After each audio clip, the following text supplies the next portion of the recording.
बनाम खुदाए रहमानो रहीम। और वो आपसे हैज के बारे में पूछते हैं, कह दीजिए ये एक गंदगी है।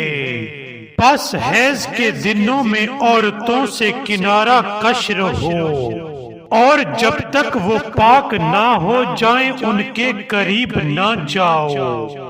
बस जब पाक हो जाएं तो उनके पास इस तरह जाओ जिस तरीके से अल्लाह ने तुम्हें हुक्म दे रखा है।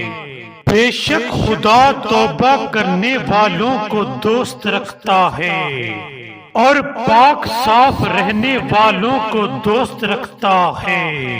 तुम्हारी औरतें तुम्हारी खेतियां हैं, बस अपनी खेती में जिस तरह चाहो जा सकते हो। नीज अपने लिए नेक अमाल आगे भेजो और अल्लाह के अजाब से बचो। और याद रखो तुम्हें एक दिन उसकी बारगाह में हाजिर होना है।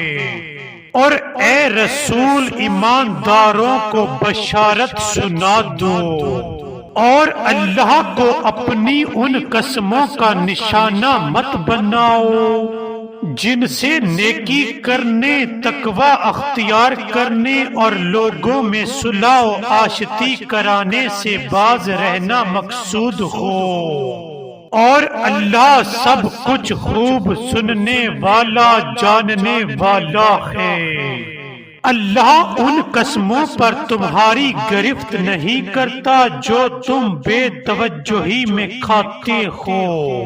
हाँ, जो कसमें तुम सच्चे दिल से खाते हो उनका मुआखजा होगा। और अल्लाह खूब दरगुजर करने वाला बुर्दबार है। और अल्लाह खूब दरगुजर करने वाला बुर्दबार है। और अल्लाह खूब दरगुजर करने वाला बुर्दबार है।